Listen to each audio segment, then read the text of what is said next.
이번 영상에서는 국면과 관점에 대해서 알아볼 건데요. 네, 복습합니다. 알랭 보스케 어떤 말씀을 하셨을까요? 말 하나하나의 저 밑에서 나는 나의 탄생에 참석한다. 엘리어트는 뭐라고 말했죠? 시는 감정의 해방이 아니라 감정으로부터의 탈출이다. 샤놀드. 네, 이거 제가 가장 많이 쓰는 말이죠. 시는 인간의 가장 완벽한 발화 형식이다 라고 했습니다. 네, 목 잡아보겠어요. 대상과 인식 과정. 첫 번째 시간은 시적 대상과 심리적 거리 했고요. 이번 영상에서 다룰 게 국면과 관점, 그리고 관점과 미적 시각의 유형, 통합적 관점. 네, 목차는 자꾸 읽어보는 겁니다. 국면과 관점 복습합니다. 지난 시간에 했던 건데 시적 대상과 심리적 거리. 시적 대상의 심리적 거리가 너무 가까우면 피상적 인식의 세계만 보여주게 된다. 너무 가까우면 감상에 빠진다고 그랬죠. 그리고 대상을 사실적으로 하려는 태도와 대상을 사실적으로 묘사하려는 태도와 사실을 전달하려는 태도는 다르다. 사실을 전달하려는 것은 좀 설명문이나 논설문 같은 게 어울리겠죠. 그런데 사실적으로 묘사하려는 태도는 시인이 보고, 그러니까 시인이 인식의 주체가 되는 거죠. 그래서 시인이 보고 느끼고 생각한 것을 독자도 보고 느끼고 생각하게 만들려는 태도인 거죠. 네. 논리적 사고는 시적 대상에 대한 심리적 거리를 크게 하여 정서적 교감을 방해한다. 논리적 사고는 설명문이나 논설문 같은 게 어울리겠죠. 학문적인 것에. 네, 어떤 시적 사고는 정서적 교감이 있어야 돼요. 네, 대상과 정서적 교감이 있어야 감동이 있죠. 그리고 시는 감지한 사실을, 그러니까 느껴서 안 사실이죠. 감지한 사실의 형상화이지 감지한 사실을 논리화하는 공간이 아니다. 자기가 느껴서 한 것을 논리화하는 거라면 어디 설명문이나 그런 데가 어울리겠죠. 네, 형상화한다 이 말은 좀 눈에 띄게 시각적으로 어떤 감각적으로 표현하는 것을 형상화라고 하죠. 네. 그리고 결론, 논리적 언어는 시적 대상과 심리적 거리를 벌려 놓는다. 논리적 언어를 쓰게 되면, 좋은 말로 하면 좀 담담하게 표현한다라고 할 수 있지만, 나쁜 말로 하면 뭐예요? 네, 시적 대상에 대해서 무관심하다. 그러니까 너무 담담하면 무관심해 보이겠죠. 그리고 또 어떤 너무 담담하게 표현하면 어떻게 돼요? 세심한 관찰이 부족하다라는 평가를 받을 수가 있습니다. 네, 관찰을 열심히 해야 되죠. 국면과 관점. 네, 이번 시간에 다룰 건데요. 이 국면과 관점, 국면이 뭘까요? 한자로 판국자에 난면자 씁니다. 그러니까 국면이 뭘까요? 국면. 또 관점이 뭐고, 또 시점도 이렇게 있어요. 시점. 그러니까 우선 국면이라고 하면은 어떤 일이 되어가는 형세나 벌어진 상황 이렇게 하는데, 뭐 판세라고 할 수도 있겠죠. 판세, 국면. 그런데 이제 이렇게 해가지고 딱 와닿지가 않죠. 우선 이제 어떤 거 사물로 표현하자면, 예를 들어서 국면이다. 그러면 예를 들어서 우선 사물로 표현하자면 어떤 하나의 사태가 이렇게 좀 탁자 위에 있는 큐브가 탁자 위에 있다고 생각해 봐요. 그게 이제 하나의 국면이 되는 거죠. 근데 큐브에는 여러 면이 있어요. 여러 면이 있죠. 큐브가 뭐 파란색, 뭐 같은 색깔로 돼 있다면 한쪽 면은 파란색이고 또 한쪽 면은 빨간색이고 뭐 그럴 수 있죠. 한쪽 면은 노란색이고 그 한 면을 봐요. 그렇게 한 면을 보면은 좀 예를 들어서 빨간색을 보면은 이제 보여지는 데가 하나의 관점인 거죠.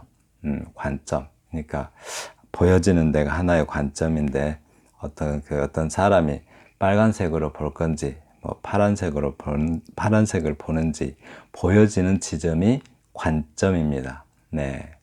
시점이 뭐냐면 일단 관점을 국면이라다 그러면 어떤 하나의 면을 갖다가 영어로는 aspect라고 합니다. aspect.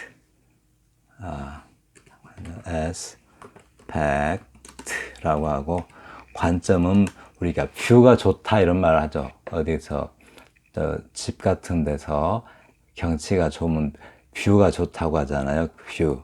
네, 그게 이제 보여지는 대상이 관점입니다. 이렇게. 그리고 시점은 뭐냐면 보는 지점이죠. 예를 들어서 탁자 위에 큐브가 있다면 의자에서 앉아서 본다 그러면 의자가 있는 지점이 시점이죠. 볼 수 있는 지점. 그래서 방향의 출발점이죠. 이렇게 어떤 보는 포인트 오브 뷰라고 그래요. 그러니까 뷰가 시작되는 지점, 네, 바라보는 지점을 시점이라고 해요. 시점.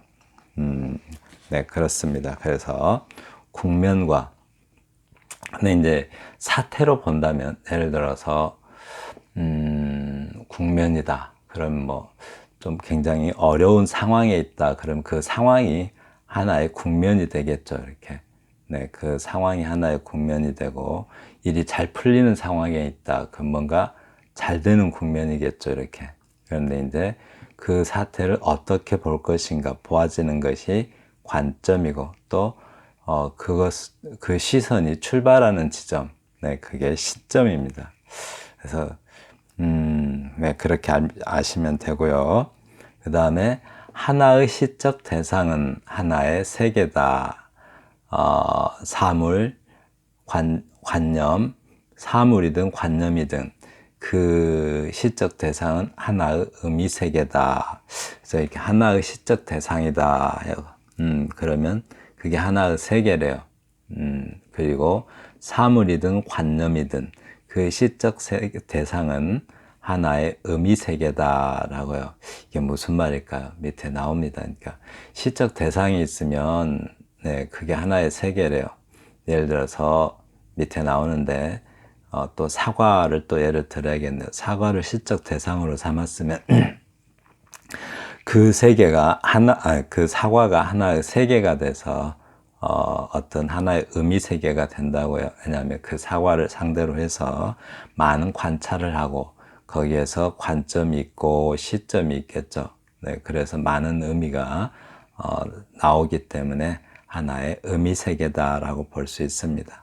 그리고 하나의 시적 대상은 하나의 세계이고 하나의 시적 세계는 의미의 다면체다라고 해요.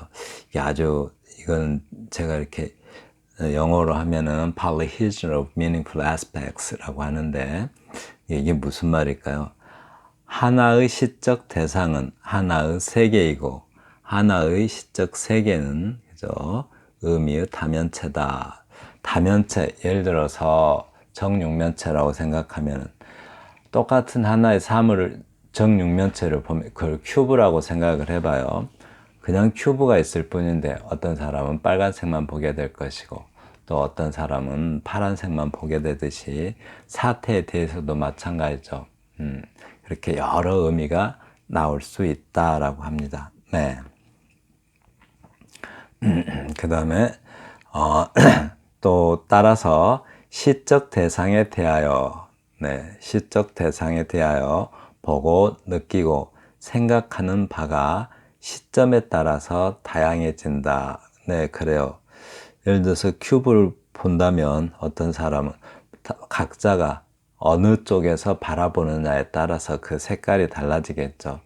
네, 예를 들어서 빨간색 면이 있는 쪽에서 바라보면 그게 빨간색의 의미가 될 것이고, 파란색의 면이 있는 방향에서 바라보면, 네, 그것이 관점은 뭐가 돼요? 이게 이제 관점에 해당되겠죠. 파란색이 있는 면, 방향성을 나타내는 게 시점이라면, 파란색 방향에서 바라보면 뭐가 보여요? 빨간색이 보인다든가 파란색이 보인다든가, 그게 이제 관점이 되는 겁니다. 네, 그렇게 다양해진데 어디서 보느냐에 따라서 다양해진다라고 합니다. 뭐 사과가 있어도 마찬가지겠죠. 만약에 사과가 한쪽은 많이 파랗고 한쪽은 많이 빨갛다면 어디서 보느냐에 따라서 파란색이 더 많이 보일 것이고, 또 다른 쪽에서 보면 빨간색이 더 많이 보이겠죠. 그래서 시점이 어디냐에 따라서 보여지는 지점도 이렇게 다양해진다. 이게 관점이죠, 이렇게. 네. 시적 대상을 개념상으로 볼 때는 하나이지만 하나의 세계로 볼 때는 많은 것을 포함한다라고요. 그러니까 개념상으로 이것은 큐브다 했으면 그건 큐브가 하나죠, 이렇게. 그런데 그것의 의미 세계로 본다면 빨간색도 있고 파란색 의미도 있고 뭐 노란색 의미도 있겠죠. 뭐 이것이 뭐 여러 다면체라면 그 면마다 다른 의미를 갖게 된다라고 해요. 꽃으로 본다고 해도 그러겠죠. 꽃도 어떤 각도에서 보면 아름다운 꽃이지만 또 어떤 각도에서 보면 네, 또 허무한 어떤 삶 같은 것일 수도 있겠죠. 네, 꽃도 어떤 각도에서 보면 삶의 의미일 수도 있고요. 어떤 각도에서 보면 미적 관점일 수도 있겠죠. 네. 예를 들어 하나의 공원, 이제 설명 나오네요. 하나의 공원은 개념적 존재다. 이게 무슨 말일까요?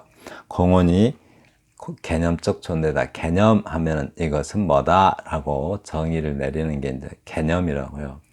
근데 공원이 잠깐만요. 공원이 왜 개념적 존재인가? 예를 들어서 추상의 개념적 존재는 어느 정도 추상적 개념이죠. 그러니까 왜 개념적 존재냐? 우리 한번 축구로 봐볼까요? 축구? 네, 축구도 개념적 존재죠. 아니, 개념적 의미죠. 게임이기도 추상어이기도 하고, 축구라고 하면은 뭐 공을 이야기하는 것도 아니고 운동장을 말하는 것도 아니죠. 네, 그 구장을 말하는 것도 아니고 관객을 말하는 것도 아니고 선수를 말하는 것도 아니고, 네, 그런데 거기서 이루어지는 것들을 우리는 그것을 축구다라고 개념화해요. 네, 개념적 의미죠. 근데 공원은 이제 있는 거니까 존재라고 보는데, 이것은 공원이다라고 할 때 우리가 구체적으로 공원이 어떻게 생겼다라고 말은 할 수가 없죠. 네, 그냥 공원이라고 하면 공원이 돼버리니까 거기에 뭐 나무가 있을 수도 있고 또 뭐 좀 체육시설이 있을 수도 있고 놀이시설이 있을 수도 있고 그러는데, 그런 것들을 공원이라고 어떤 거 딱 묶어요. 이렇게 개괄적으로 표현을 해요. 네, 일반화시켜서 표현을 하면은 그것을 개념적 존재라고 볼 수가 있겠죠. 그런데 그 공원을 인식의 대상으로 삼으면, 인식의 대상으로 삼으면 하나의 시적 세계가 된다라고 합니다. 네, 그렇죠. 그 다음에 그 세계는 다면체처럼 다양한 국면을 가지고 있다. 네, 공원을 보면서 보는 사람마다 다른 국면을 보겠죠. 다른 모습들을, 다른 측면, 이걸 측면이라고 해석하면 돼요. 이렇게 aspects를 측면. 어떤 정육면체를 보면 각각 다른 측면을 보듯이 공원이라는 대상을 시적 존재로 삼아서 볼 때 사람마다 공원의 다른 모습을 보겠죠. 어떤 사람은 공원에서 사람들이 그늘 밑에서 쉬는 공간으로 볼 수도 있고, 또 어떤 사람은 공원을 뭐 운동이나 가벼운 운동을 하는 공간으로 볼 수도 있고, 네, 다양한 국면이 있어요. 거기에는 그 다양한 국면을 보는 게, 그렇게 보는 것이 또 관점이기도 하죠. 그 국면을 바라보는 게 관점이기도 해요. 그러니까 휴식 공간으로 보는 것도 하나의 관점이고, 체육시설로 보는 것도 하나의 관점이고, 네, 다양하게 볼 수가 있겠죠. 그 국면은 시인의 인식의 주체로서 세계의 다양한 국면을 다양한 시점에서 다양한 관점으로 보게 된다. 그렇죠. 공론의 다양한 모습을, 네, 다양한 시점에서, 어떤 방향이죠. 시점에서 다양한 관점으로 보게 된다. 이 말 아주 중요한 것 같아요. 이렇게. 네, 인식의 주체와 객체 이렇게 나누죠. 예를 들어서 뭐라 그럴까요? 소유라고 해볼까요? 소유라는 것을, 어떤 그 자동차를 소유한다고 생각을 해봐요. 그러면 소유라는 행위에 대해서 주체가 있고 객체가 있는데, 사람이 자동차를 소유하니까 사람은 주체가 되죠. 소유의 주체. 자동차는 소유의 객체가 돼요. 인식, 암이죠. 아는 것. 네, 인식의 주체 하면 사람이 되고, 그 인식을 하는 행위자가 되고, 인식의 객체가 인식의 대상이죠. 네. 세계가 인식의 대상이고, 인식하는 사람이 인식의 주체가 되죠. 세계는 객체가 되고, 네, 그렇게 합니다. 이 말 계속 반복적으로 나오니까요. 지금 뭐 감만 좀 잡아주셔도 괜찮습니다. 네, 인식. 알아가는 과정이 인식이라고 볼 수 있습니다. 뭐 지각, 의식 이런 모든 과정들이 다 인식에 해당합니다. 네. 이제 관념적 인식의 두 가지 관점이 있다면, 관념적 관점 또는 실제적 관점, 이 제자에 좀 알아두세요. 실제라는 것은 사실, 만약에 이렇게 쓰면 실제 이렇게 쓰면 점제자고, 이렇게 쓰면 사실에 가깝게 사실적으로 이런 뜻이고, 그죠? 진실이냐 거짓이냐의 문제예요. 이 어이자 제자를 쓰면. 다시 한번요. 이거는 진실이냐 거짓이냐, 사실이냐 아니냐의 문제고, 이렇게 I를 쓰면 실제로 존재하는 것의 문제입니다. 근데 이제 실제, 진짜 있음, 네, 진짜 있음의 문제예요. 네, 이게 실제, 진짜 있는 것. 그러니까 실제, 진짜 있는 것에 대한 정의가 한 두 번이 일어나요. 두 번. 그러니까 이제 실제라는 단어가 두 번 일어나는데, 철학적으로 처음에는 그 플라톤이죠. 플라톤이 이 세계는 이 세계는 그림자에 불과하고 진짜 존재하는 것은 이데아라고 하죠. 그 이데아를 실제라고 했어요. 그런데 이제 또 독일의 철학자 칸트가 물 자체라는 말을 쓰죠. 물 자체. 예, 그런 걸 이제 실제라고 했어요. 그러니까 물질 그 자체가 실제다. 그러니까 칸트가 말한 것은 뭐냐면, 예를 들어서 의자라고 했으면 벤치도 의자고 소파도 의자고, 의자의 모양들이 다양하죠. 뭐 돌로 된 의자도 있고, 뭐 나무로 된 의자도 있고, 아주 둥근 의자도 있고, 네모난 의자 있고, 다양한데, 어떤 것을 의자라는, 진짜 그 자체의 의자라는 어떤 물 자체가 있다는 거예요. 예, 그래서 우리가 앉을 수 있는 것, 그것을 의자라고 하죠. 나중에는 의미가 워낙 다양해지죠. 어떤 사람은 의지의 표상이다, 뭐 이렇게 말하는 사람도 있고, 또 어떤 사람은 뭐라 그래요, 본질이다 이렇게 말하는 사람도 있고. 네, 진짜 있음을 실제라고 합니다. 근데 이제 여기서 사전적 의미의 진짜 있음은 물질을 말하죠. 바깥 세계에 있는 물질, 우리 의식 바깥에 있는 그 진짜 있는 존재, 그것을 실제라고 합니다. 네. 그러니까 눈에 보이는 물건들이 다 실제예요. 네. 그래서 어이와 아이를 구별해 주세요. 아까 실제, 어이 쓰면 뭐라고 그랬어요? 실제, 사실이냐 아니냐 이런 걸 따지는 거고, 이 아이를 쓰면 진짜 있느냐 아니냐, 한마디로 물질이에요. 물질, 실제는. 네. 그 다음 관념적 관점. 관념적 관점은 뭔가 구체적 현상을 사상시키고 개괄적인 입장에서 대상을 그 나름대로 인식하고자 하는 태도. 이게 이제 좀 무슨 말인지 잘 와닿지가 않죠. 구체적 현상, 한마디로 그러면은 뭐냐면 특수성이에요. 예를 들어서 공원 그러면 생김새가 다 다르잖아요. 전에 나무로 한번 한 것 같기도 한데, 예를 들어서 공원이 어떤 거는 크고 어떤 건 작고 또 어떤 거는 뭐 맨 땅으로 돼 있는 공원도 있겠죠. 또 어떤 데는 잔디가 많고 어떤 데는 나무가 많고 어떤 데는 꽃이 많고 뭐 이런 다양한 공원이 있을 텐데, 그런 구체적인 또는 특수한 현상들을 다 사상시킨다. 버릴 사자의 모양 상자입니다. 이렇게 버릴 사자의 모양 상자. 이걸 이제 사상시킨다라고 하는데, 한마디로 추상한다 이런 말이에요. 특수한 것들 다 없애버리고.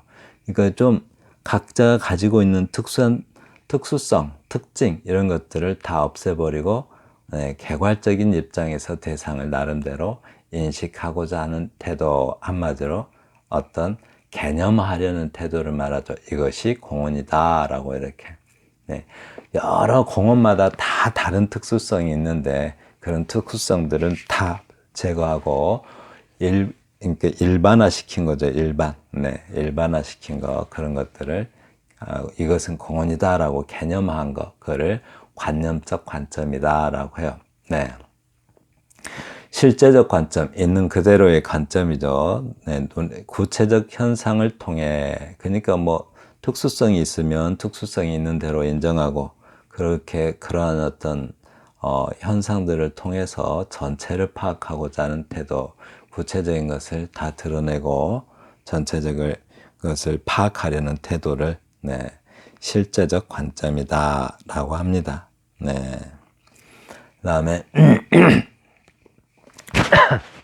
네, 아래 시 볼게요. 아래 시, 깃발이 나오네. 깃발 워낙 유명하니까 잘 아시죠? 네, 깃발이 관념적 관점인 이유 하나하고, 또 아래 시 밤길이 실제적 관점인 이유, 이걸 좀 생각해 보라요. 네, 이유가 뭘까요? 네, 깃발을 보시면서 왜 이게 관념적 관점인가 한번 생각해 봐요. 네. 자, 깃발, 이것은 소리 없는 아우성. 네, 시는 이거 글자 수 때문에 이렇게 붙였었는데요. 실제에서는 이렇게 띄어 쓰셔야 돼요. 소리가 없는 이런 느낌이기 때문에 띄었습니다. 이것은 소리 없는 아우성. 네, 소리 없는 깃발을 소리로 표현했으니까 뭐 공감각적 이미지 막 이런 말 하죠. 고등학교 때는. 네, 그런 말. 네, 시를 창작하는 사람의 입장에서는 그런 말이 그렇게 개념화할 필요는 없죠. 뭐 또 시각을 청각화 뭐 이렇게 하면서 중고등학교 때 많이 배우셨죠. 네. 저 푸른 해원을 향하여 흔드는 영원한 노스텔지어의 손수건. 순정은 물결같이 바람에 나부끼고 오로지 맑고 곧은 이념의 표대 끝에, 애수는 백로처럼 날개를 펴다. 아, 누구던가 이렇게 슬프고도 애달픈 마음을 맨 처음 공중에 달 줄 아는 그는. 네, 이게 왜 다시 한번 읽어볼까요? 깃발 유치환, 이것은 소리 없는 아우성. 저 푸른 해원을 향하여 흔드는 영원한 노스텔지어의 손수건. 순정은 물결 같고 바람에 나부끼고 오로지 맑고 곧은 이념의 표대 끝에, 애수는 백로처럼 날개를 펴다. 아 누구던가 이렇게 슬프고도 애달픈 마음을 맨 처음 공중에 달 줄 아는 그는 어떤 그 외부에 있는 사물을 막 이렇게 눈에 보이듯 쓴 시가 아니죠. 그러죠. 근데 사실은 깃대에 매어 있는 깃발의 어떤 휘날린다고 펄럭임이라고 하는 게 맞겠네요. 깃대에 깃발이 깃대에 매어서 펄럭이는 모습을 보고 아주 그냥 추상적인 언어들로 어떤 의미를 찾으려고 하고 있어요. 네, 어떤 의미화 시키려고 하고 그 상태를 개념화 시키려고 하고 있죠. 깃발은 어떤 이상향, 그러니까 저 푸른 해원이죠. 멀리 있는 저 먼 어떤 낭만의 세계겠죠. 이상향. 그 이상향, 그 넓은 저 먼 바다의 세계를 동경하면서도 그리워하지만 네, 그런데 그 깃발은 거기에 갈 수가 없어요. 그렇죠. 이상향 또는 이상세계죠. 그러니까 이상세계, 저 꿈의 세계, 먼 세계로 갈 수 없는 운명적 한계를 지닌 존재가 깃발이죠. 그런 의미로, 그러니까 실제 사물을 의미화시키려고 하고 있어요. 그렇게 의미화시키려고 하는 이것이 깃발은 이거다라고 이렇게. 깃발은 이거다라고 의미화시키려고요. 그런 것 개념화라고 하겠죠. 그런 것을 관념적 관점이다라고 합니다. 이해가 되실까요? 네? 어떨 때는 뭐라고 그랬어요? 깃발을 뭐라고 말해 이렇게 이것은 깃발은 소리 없는 아우성이라고 이렇게 이거는 뭐다라고 이렇게 개념화하려 하고 있죠. 이렇게 네. 실제 있는 사물을 갖다가 저렇게 표현하고 있어요. 하고 이념읍교 백로처럼 말개를 펴다 애수 순정 깃발을 가지고 이렇게 온갖 관념으로 이렇게 의미를 찾고 있습니다. 이념의 표대 이러면서 네, 이러한 것들을 관념적 관점이다라고 할 수가 있습니다. 네. 다음 시 볼게요. 밤길 박남수 시인의 시입니다. 밤길 개구리 울음만 들리던 마을에 굵은 빗방울 성큼성큼 내리는 밤 멀리 산턱에 등불 셋 외롭구나 이윽고 홀딱 지나간 번갯불에 능수버들이 선 개천가를 달리는 사나이가 어렸다. 논둑이라도 끊어져 달려가는 길이나 아닐까. 번갯불이 쓰러지자 마을은 비 내리는 속에 개구리 울음만 들렸다. 다시 한번 읽을게요. 밤길 박남수 개구리 울음만 들리던 마을에 굵은 빗방울 성큼성큼 내리는 밤 멀리 산턱에 등불 두셋 외롭구나 이윽고 홀딱 지나간 번갯불에 능수버들이 선 개천가를 달리는 사나이가 어렸다. 논둑이라도 끊어져 달려가는 길이나 아닐까. 번갯불이 스치자 마을은 비 내리는 속에 개구리 울음만 들렸다. 이거는 이제 이 시를 읽는 순간 어떤 느낌이 들어요? 굉장히 눈에 보이듯이, 그죠? 시인이 본 것을 독자도 그대로 볼 수 있게 이렇게 써놨죠, 이렇게. 네. 바깥 세계에 실제 있는 것, 실제 존재하는 것을 보아요. 실제 존재하는 것에, 눈에 보아지는, 그죠? 눈에 보여지는, 보이는 어떤 실제 존재하는 것들, 그런 것들을 실제적 관점이다라고 하죠. 네, 그런데 이제 아주 구체적이죠. 개구리 울음만 들리던 마을에 굵은 빗방울 성큼성큼 내리던 밤, 아주 구체적이요. 네, 이렇게 그런 밤인데 지금 분위기죠. 멀리 산턱에 등불 두셋 외롭구나 이렇게. 네. 형용사도 이렇게 적절하게 쓰면 참 아름답습니다. 이윽고 홀딱 지나간 번갯불에. 네, 그런 어떤 아주 외로운 어떤 그 뭐랄까요, 그 적막한 그런 마을에 개구리 소리만 들리는데, 그런 마을에 이윽고 홀딱 지나간 번갯불에. 우리는 뭐 번쩍하는 번갯불 이럴 텐데 표현이 아주 좋죠. 이렇게 이윽고 홀딱 지나간 번갯불에 능수버들 선 개천가에 달리는 사나이가 어렸다. 네, 그러니까 그런 어떤 시골 마을에서 농촌 마을에서 번개불이 번쩍 하는데 능수버들이 살짝 보이고 또 개천가를 달리는 사나이가 어렸대요. 어렸어. 살짝 어렸다 이 말은 뭔가 희미하게 비쳤다 이런 말이죠. 희미하게 비쳤다. 살짝 드러났다 이런 말이죠. 근데 이제 이거는 뭐예요? 이거는 실제가 아니죠. 실제는 아니고 시인의 생각이죠. 네, 논둑이라도 끊어져 달려가는 길이나 아닐까. 비가 너무 많이 와서 논둑길이라도 끊어졌을까 봐서, 네, 그 수리하러 달려간 것은 아니겠는가 하고 시인이 생각하는 겁니다. 번갯불이 쓰러지자, 번갯불 사라지자 이 말이죠. 쓰러지자, 이게 지금 굉장히 그 표현이 특이합니다. 번갯불은 순식간이죠. 순식간이고 순식간에 사라지죠. 근데 쓰러진다는 것은 느릿느릿, 그리고 천천히 사라져가는 게 쓰러지는 건데 왜 이렇게 표현했을까요? 아주 고요하고 네, 적막한 시골이라서 번갯불조차도 느리게 이렇게 표현한 듯 해요. 그래서 마을은 비 내리는 속에 개구리 울음만 들렸다. 네, 그렇게 표현했습니다. 내의도 마찬가지로 시니까 이렇게 붙였었는데 이렇게 원래는 띄어쓰는 것이 맞습니다.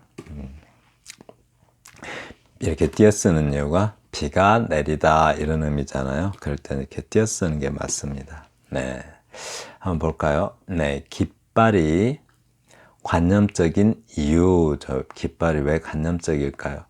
어떤 종류, 어디에 어떤 모양, 어떤 색깔의 깃발인지 구체적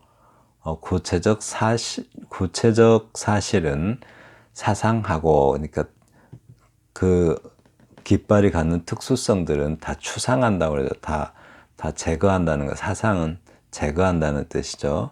그러니까 이 깃발은 어떤 깃발, 어디에, 어떤 종류, 뭐 나라를 상징하는 깃발인지, 배를 상징하는 깃발인지, 또 뭐 어떤 단체를 상징하는 깃발인지, 어떤 이념을 상징하는 깃발인지 전혀 안 나와 있어요. 깃발을 그냥 일괄적으로 묶어가지고 일반화 시켜버렸죠. 또 어디에 있는지, 또 어떤 모양인지, 저 깃발이 배에 꽂혀 있는지, 아니면 언덕에 꽂혀 있는지, 또 어떤 모양인지, 이런 거 전혀 안 나와 있어요. 어떤 색깔인지도 안 나와 있고. 근데 그런 어떤 구체적 특수성들은 다 추상해버리고 깃발이 어떤 의미의 존재인가를 밝히려 하고 있죠. 네, 어떤 의미인가. 저 순백이 나오고 막 그러죠. 네, 밤길은 실제적 관점인 이유가 뭔가 아주 구체적으로 표현하고 있어요. 밤길은. 제가 아주 고등학교 때 깃발이 시험 문제 나왔더라고요. 그래서 시험이 깃발이 저 푸른 해원을 향하여 갈 수 없는 이유를 쓰시오 이렇게 나왔어요. 그래서 제가 그랬죠. 제가 고등학교 때 국어를 좀 곧잘 했습니다. 근데 쓰라고 나오길래 제가 제 생각을 썼어요. 이렇게 참고서적인 어떤 답을 쓴 게 아니라, 네, 저 푸른 해원에는 첩이 살고 있는데 본처한테 붙잡혀서 남자가 첩에게 갈 수 없는 상황이다라고 써놨다가 교무실까지 끌려갔어요. 근데 점수는 주더라고요. 네. 그런 적이 있었는데 그때부터 제가 조금 기질이 있었나 봅니다. 근데 이제 깃발에 그러면 이제 이거를 좀 그때 이제 논란이 좀 됐었어요. 깃발이 이제 나중에 논란이 됐는데, 교무실에 갔더니 그 시험 답안지를 교무실에서 읊어줬나 봐요. 그랬더니 들어가자마자 선생님들이 보는 사람마다 한 대씩 쥐어박는데 네, 그런 일이 있었습니다. 근데 이제 그때 이제 나중에 논란이 됐는데 애들이 국어를 좀 잘하더라고요. 그래서 뭐라고 쓴 애들이 있었냐면 대체적으로는 현실 세계에 묶여 있기 때문에 저 이상 세계로 갈 수가 없다라고 했어요. 이제 이렇게 쓴 사람이 많더라고요. 근데 제가 그때 그랬어요. 그건 틀린 답이다라고. 왜냐하면 깃발이 저 푸른 해운으로 날아가는 갈 수 없는 이유를 쓰라고 그랬지. 이상 세계로 현실 세계에 있는 사람이 이상 세계로 갈 수 없는 상황을 쓰라고 말한 건 아니라는 거죠. 그러니까 깃발이 이상 세계로 갈 수 없는 이유를 쓰시오 했으면은 현실 세계에 묶여 있기 때문이다라고 하는 게 답인데, 저 푸른 해운으로 갈 수 없는 이유를 쓰라고 했으니까 저 사물로 물었잖아요. 사물로 물었으면 사물로 대답해야 된다라고 제가 우겼죠. 네. 근데 다 그 말이 그 말이지 그러더라고요. 네. 그래서 제가 졌어요. 그 다음에 밤길이 실제적인 이유라고 합니다. 네. 밤길이 왜 실제적이에요? 어디서? 시골 마을이죠. 이렇게 개구리 울고, 뭐 또 뭐 빗방울 내리고, 뭐 이런 거. 그리고 언제? 밤이죠, 밤에. 예? 그런 밤, 비 오는 밤. 그리고 어떤 일이, 네, 그 번개도 치고 있었는지, 이런 현상적 사실, 실제 있었던 사실을 이렇게 구체적으로 가시화하여 눈에 띄게 밤길에 대한 정서를 즉폭시킨다라고 합니다. 그래서 네, 실제적 관점이다. 자, 실제적 관점과 또 관념적 관점 차이가 좀 이해되시나요? 그냥 좀 대상을 가지고 뭔가를 이렇게 개념화하려고 하고 의미를 찾으려고 하면 그것이 관념적 관점이고요. 네, 굉장히 그 외부 사물을 바깥 사물이죠. 우리 의식 밖에 있는 사물, 그 의식 밖에 있는 사물을